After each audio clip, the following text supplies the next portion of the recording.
बघितलं की प्रगत देशामध्ये तो होतो. त्याचं कारण कदाचित असं असावं की राहणीमानामधला फरक जो आहे, आहार विहारामधला फरक आहे किंवा अत्यधिक चिंता आहे, ही कारणं त्याला असू शकतात.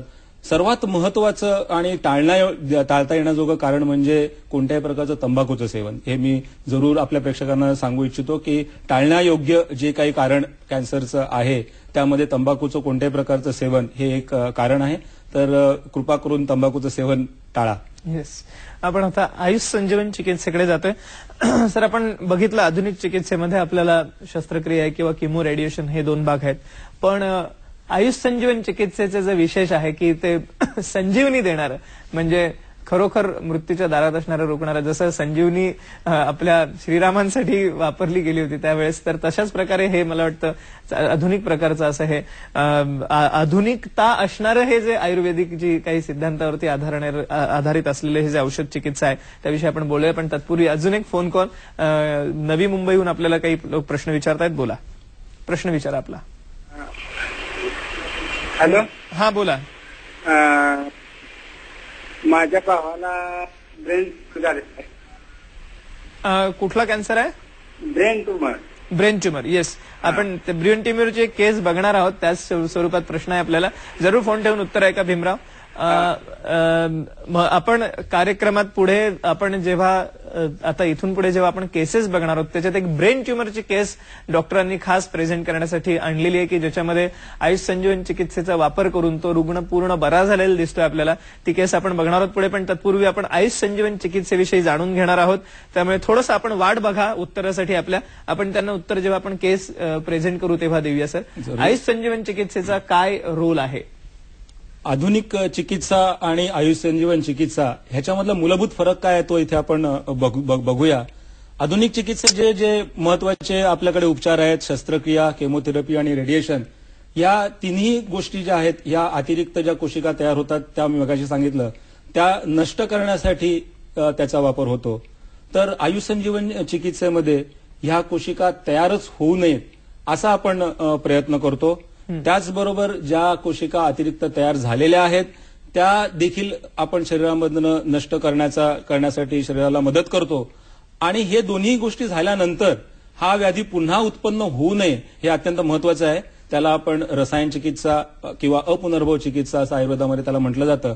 तर ती महत्वाची चिकित्सा आपण करतो आणि त्यामुळे आपल्याला असं दिसतं की हे आपलं त्रिशूळ आहे आणि या त्रिशूळाने परिपूर्ण असा उपचार आपण आयुर्वेदामध्ये आयुष संजीवन चिकित्सेद्वारे जरूर देऊ शकतो. येस, आपण थोडंसं त्याच्याविषयी अधिक जाणून घेऊया पुढच्या स्लाइडमध्ये. काय सांगता येईल सर आपल्याला? येस, हे हायपोथेसिस बद्दल आपण बोलतोय. काय सांगता येईल सर? ह्याच्या पुढची स्लाइड बघूया आपण आता. हा, येस सर. ओके. या स्लाइडमध्ये आपल्याला असं आढळून येतं की आयुर्वेदाच्या तत्वांवरती आधारित आपण ही आयुष संजीवन चिकित्सा कशा प्रकारे व्यक्त केलेली आहे. इथे आपण बघतोय की जेनेटिक इन्फॉर्मेशन किंवा आपण सेल जे डिवाइड होतात त्याची जेनेटिक इन्फॉर्मेशन जर नॉर्मल असेल त्याला आपण आयुर्वेदाच्या भाषेमध्ये शुक्रधातू असं म्हणतो. तर शुक्रधातूंमध्ये गर्भोत्पादनासाठी शुक्रधातूंचं अस्तित्व असणं आवश्यक आहे. आणि त्याचा जो कंट्रोल मेकॅनिझम आहे, सेल ज्या डिवाइड होतात किंवा सेलचं विभाजन होतं, ते विभाजन हे आयुर्वेदाच्या दृष्टीने वाताचं कार्य आहे असं आपण म्हणू शकतो.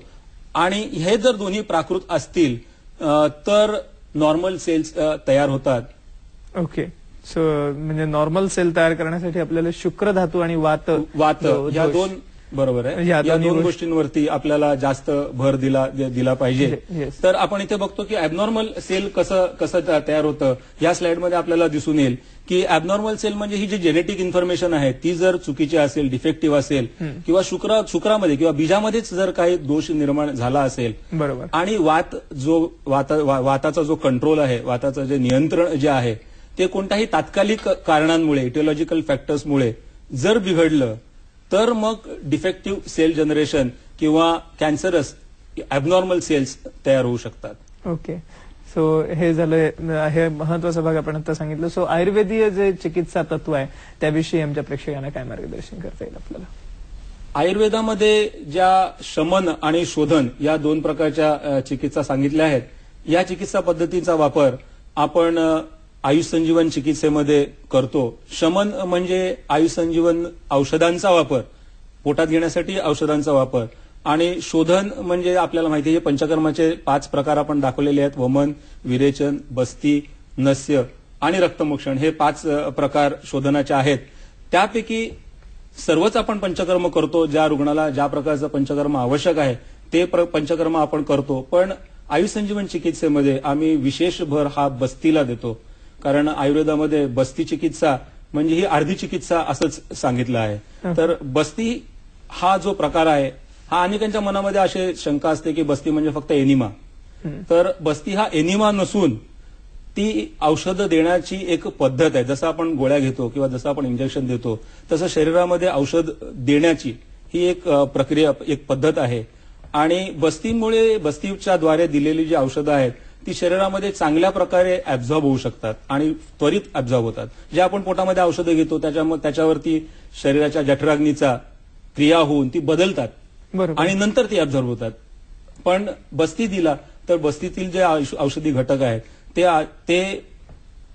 आतड्यांमधनं डायरेक्ट ऍब्झॉर्ब होऊ शकतात आणि त्यामुळे त्यांना लवकर आराम मिळू शकतो. या बस्तींच्या अनेक प्रकार आहेत, पण या आयुष संजीवन चिकित्सेमध्ये आपण यापन बस्तीचा वापर जास्त करतो. यापन बस्ती म्हणजे यापन या शब्दाचा अर्थच असा आहे की आयुष्याचं वाढ करणं. ओके. तर आयुर्वेदात शास्त्रामध्ये अनेक प्रकारच्या यापन बस्ती सांगितलेल्या आहेत. त्या आम्ही व्याधी आणि रुग्ण ह्याच्या आजारांचा वरती त्याचा विशिष्ट प्रकारे अभ्यास करून कोणत्या प्रकारचा त्याला यापन बस्ती करायचा हे ठरवतो आणि यापन बस्तीचा आम्ही जास्त प्रमाणात वापर करतो. ह्या बस्ती वापरल्यामुळे रुग्णाचा आजार फारच लवकर बरा होतो असं आपल्याला आढळून येतं. तो कसा आहे आपण आता जाणून घेतोय कार्यक्रमात पुढे, पण तत्पूर्वी एक फोन कॉल. मंजुळा शेणॉय आपल्याला काही प्रश्न विचारू इच्छितात. मंजुळाताई बोला. आपण मंजुळाताई प्रश्न विचारा आपला. नमस्कार. मला असा प्रश्न आहे की एकदा कॅन्सर झाला कुठल्याही प्रकारचा तरी पहिल्यांदा धाव घेतली जाते आधुनिक पद्धती की ऑपरेशन झालं, किमोथेरपी हे ते, आणि नंतर जर हे आयु संजीवनीचं जर त्यांना कळलं तर तुम्ही सायमल्टेनियसली उपचार करता किंवा कसं, म्हणजे त्यांना ते थांबवून हा उपचार घ्यायला सांगता किंवा कसं, याच्याविषयी सांगा. आणि दुसरं असं की स्तनाचं जे म्हणजे स्तनपान न केल्यामुळे वगैरे असं कॅन्सर होऊ शकतो का, किंवा हल्ली मुलांना 2-2 वर्षापर्यंत स्तनपान करायला सांगतात तर ते दात आल्यानंतर ते खूप चावतात वगैरे असं, तर त्यामुळेही होण्याची शक्यता आहे का, ह्याच्यावर जरा सांगा. धन्यवाद. जर फोन ठेवून उत्तर का. आयुष संजीवन चिकित्सा म्हणजे त्यांनी हा प्रश्न विचारला हा योग्य आहे की आधुनिक चिकित्सा सुरू असताना करता येते का, आणि कुठल्या रुग्णांमध्ये आपण आयुष संजीवन चिकित्सा करता ह्याच्याविषयी सांगा थोडंसं. प्रश्न फार चांगला आहे. असे बरेचसे रुग्ण आपल्याला विचारतात की माझी केमोथेरपी किंवा माझं रेडिएशन चालू आहे तर मी आयुष संजीवन चिकित्सा करून घेऊ का किंवा आयुर्वेदिक चिकित्सा करून घेऊ का. तर माझी अशी त्यांना सूचना आहे की कोणत्याही प्रकारची मॉडर्न औषधं चालू असताना किंवा केमोथेरपी रेडिएशन चालू असताना सुद्धा जर आयुष संजीवन चिकित्सेचा वापर केला तर त्या केमोथेरपी किंवा रेडिएशनमुळे होणारे दुष्परिणाम आपण चांगल्या प्रकारे रोखू शकतो.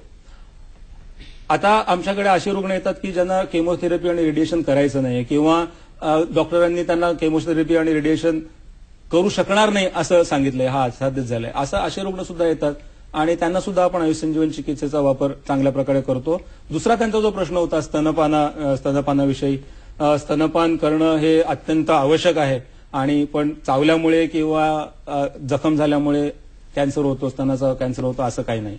महत्वाचं आहे. नवीन केसेस सुद्धा सर आयुष संजीवन चिकित्सेमध्ये आपण घेता का. आपण मगाशी म्हणालात की आता पूर्वीच्या काळी ह्या ट्रीटमेंट घेऊन झाल्यानंतर रुग्ण आपल्याकडे यायचे, पण मगाशी तुम्हाला उल्लेख केला होता की आता सुरुवातीला आयुष संजीवन चिकित्सेचा वापर केला जातो आणि मग जर काही इतर गोष्टींची गरज पडली